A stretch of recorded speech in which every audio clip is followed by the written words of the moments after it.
Jabil had great earnings. What were your thoughts on the quarter? Well, one of the things that I marvel in is the evolution of Jabil under Tim Main, who's the CEO, so on Mad Money.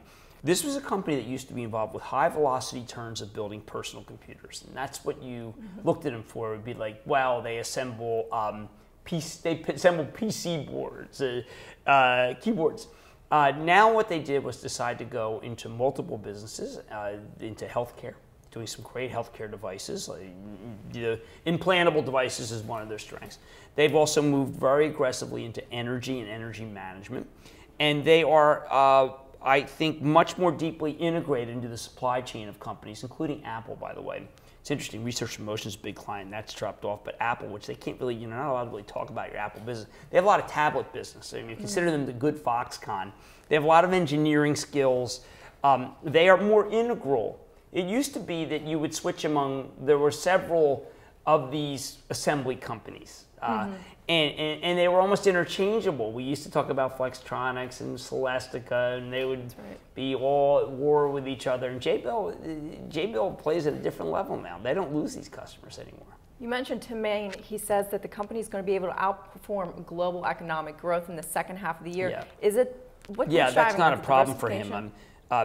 Many of his businesses have been in a lull, and yet he's still been able to deliver. He was mentioning he mentioned government business down. That's still the case. What I think he's saying is you've got 30 to 40% growth in these other areas, including the energy efficiency and in the healthcare sector, and tremendous growth in this just everyday business that they have, which is a manufacturing business, and that's going to continue to help, and that's going to offset high velocity. And the other thing is that telco's in a real funk because the AT&T, T-Mobile really stopped spending in that whole industry. Now that spending is going to come back, and he's going to get a very big share of it.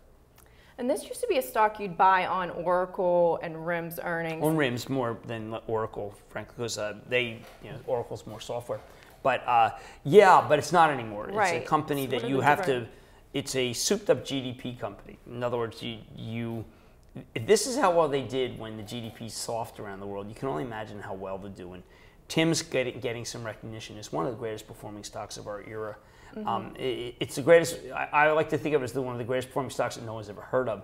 But they are a fabulous assembler, and then they've moved on to be integral to the not to the design, but everything else. You do the design, you give it to them. They make it cheaper, they make it better, and brilliant company. I really like it. So the stock's been down the last couple days. Do you buy it? Yeah, definitely. Definitely. That's just one you buy and you put away. This market is stock pickers market. Stocks have rallied this year. We're coming into a Monday where we're going